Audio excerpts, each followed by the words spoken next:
દોસ્તો, ગણેશ ચતુર્થીની ઉજવણી અંબાણી પરિવારમાં પણ થઈ રહી છે.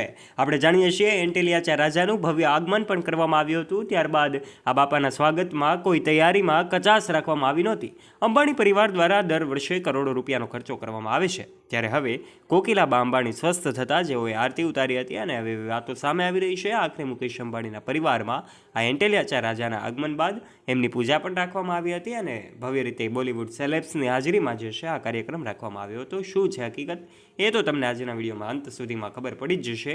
એન્ટેલિયા બંગલો છે એમને દુલ્હનની જેમ સજાવવામાં આવ્યો હતો. ચારે તરફ આ આગમનમાં અનંત અંબાણી અને રાધિકા મર્ચન્ટ પણ જોડાયા હતા. ખાસ કરીને એમનું જ આ વિશેષ આયોજન હોય એવું લાગી રહ્યું હતું. ત્યારે શું છે હકીકત જાણવા માટે વિડીયોમાં અંત સુધી બન્યા રહેજો અને કમેન્ટ બોક્સમાં જય શ્રી ગણેશ અવશ્ય લખી દેજો. અને જો તમે અમારી યુટ્યુબ ચેનલ ઉપર પહેલીવાર આવ્યા છો અને હજુ સુધી આપે અમારી ચેનલને સબસ્ક્રાઈબ નથી કરી તો વાલા દોસ્તો આજે જ નીચે રહેલું બેલ આઇકન દબાવીને સબસ્ક્રાઈબ કરી લેજો અમારી યુટ્યુબ ચેનલને, જેનાથી આવા જ વિડીયો અમે તમારા માટે લાવતા રહીએ. સૌથી પહેલાં વાત કરી દઈએ અંબાણી પરિવાર દ્વારા આગમન જ્યારે કરવામાં આવ્યું હતું ત્યારે અનંત અંબાણી અને રાધિકા મર્ચન્ટ જે છે ખૂબ ખુશખુશાલ દેખાઈ રહ્યા છે, એકબીજા ઉપર રંગો ઉડાડી રહ્યા છે. તો અંબાણી પરિવારમાં મુકેશ અંબાણી અને નીતા અંબાણી પણ આ સ્વાગતમાં તૈયારીમાં લાગી રહ્યા છે.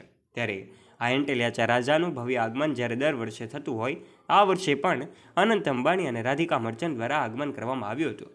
દોસ્તો, એ તમને જાણીને નવાઈ ન લાગવી જોઈએ. ગયા વર્ષે જ્યારે અનંત અંબાણી અને રાધિકા મર્ચન્ટના લગ્ન થયા હતા ત્યારબાદથી જે કાંઈ તહેવારોની ઉજવણી કરવામાં આવે છે, આ તમામ તહેવારોની ઉજવણીમાં હજારો નહીં કરોડો રૂપિયાના ખર્ચાઓ કરવામાં આવે છે. અને આ ખર્ચાઓ એવું કહેવામાં આવે કે દુનિયાના સૌથી મોંઘા ગણપતિ અંબાણી પરિવારમાં હોય એવું લાગી રહ્યું છે. કારણ કે ઉજવણી જે છે એમાં સોનાનો મુગટ અનંત અંબાણી છે એ ઘણી વખત અર્પણ કરતા હોય છે. ત્યારે આ તસવીરો સોશિયલ મીડિયા પર બોલિવૂડ સેલેબ્સની પણ સામે આવી રહી છે. અલગ અલગ સેલિબ્રિટીઓ જે છે અંબાણી પરિવારમાં પહોંચતી હોય છે. ચાહે લગ્ન સેરેમની હોય, બર્થડે પાર્ટી હોય, અંબાણી પરિવારનું કોઈ પણ ફંક્શન હોય, તહેવારોની ઉજવણીમાં પણ ક્યારેય પણ અનંત અને રાધિકા પીછેહટ નથી કરતા. એમાં જન્માષ્ટમીનો તહેવાર હોય, ગણેશ ઉત્સવનો તહેવાર હોય, નવરાત્રિના દિવસો હોય કે પછી દિવાળીના તહેવારો હોય, તમામ તહેવારોની ઉજવણી અંબાણી પરિવારમાં ખૂબ ખાસ રીતે કરવામાં આવે છે. ત્યારે મહાઆરતી રાખવામાં આવી હતી, જેમાં એવું કહેવામાં આવે તો ખોટું નહીં હોય કે મુકેશ અંબાણી અને નીતા અંબાણીની સાથે સાથે કોકિલાબા અંબાણી છે એઓ પણ આરતી ઉતારતા દેખાઈ રહ્યા હતા. અને આખરે આ જે કાંઈ પણ વાતો છે સોશિયલ મીડિયા પર એમની તસવીરો અંબાણી પરિવારની ફેલાતી હોય છે, ત્યારે આ દુલ્હનની જેમ સજાવેલો આ બંગલો પણ તમે જોઈ શકો છો. આ બંગલાની તસવીરો જોઈને પણ આપણે અંદાજો આવી જાય કે તહેવારોની સેલિબ્રેશન અંબાણી પરિવારમાં કેવી રીતે થતું હશે. દોસ્તો, એન્ટેલિયા બંગલો ખાતે મુકેશ અંબાણીનો પરિવાર આજે રહે છે.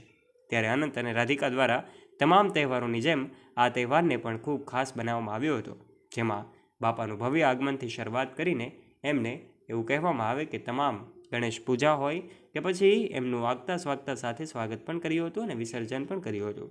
બોલિવૂડનો જમાવડો તો જામેલો હોય જ છે, કારણ કે એકથી એક બોલિવૂડ સેલિબ્રિટીઓ આ અંબાણી પરિવારના ઘરે મહેમાન બનતી હોય છે. ત્યારે દોસ્તો, આજના વિડીયોમાં અમે તમને જણાવ્યું છે કે આખરે કોકિલાબા અંબાણી પણ સ્વસ્થ થઈ ચૂક્યા છે. 91 વર્ષની ઉંમરના કારણે જ એમનું જે કાંઈ પણ છે અચાનક તબિયત લથડી હતી અને હવે તો તેઓ પણ સ્વસ્થ થઈ ચૂક્યા છે. અને બાપાની આ દયાથી જ અને એવું કહેવામાં આવે આશીર્વાદથી સૌ એમના ચાહક મિત્રોના પ્રેમથી તેઓ સ્વસ્થ થયા છે. ત્યારે આપ આ વિશે શું કહેવા માગો છો? આપના વિચારો નીચે કમેન્ટ બોક્સના માધ્યમથી આપ અવશ્ય શેર કરજો. અને વિડીયો વિશે તમારું મંતવ્ય આવકાર્ય છે. કમેન્ટ બોક્સમાં જય શ્રી ગણેશ લખવાનું ચૂકતા નહીં. વિડીયો પસંદ આવ્યો હોય તો વિડીયોને લાઇક કરજો, તમારા ફ્રેન્ડ સાથે ગ્રુપમાં શેર કરવાનું ના ભૂલતા. અને આવા રસપ્રદ અને રોચક વિડીયોઝ નિહાળવા માટે વાલા દોસ્તો આજે જ નીચે રહેલું બેલ આઇકન દબાવીને સબસ્ક્રાઇબ કરી લેજો અમારી યુટ્યુબ ચેનલને, જેનાથી આવા જ વિડીયો અમે તમારા માટે લાવતા રહીએ સૌથી પહેલાં. ધન્યવાદ.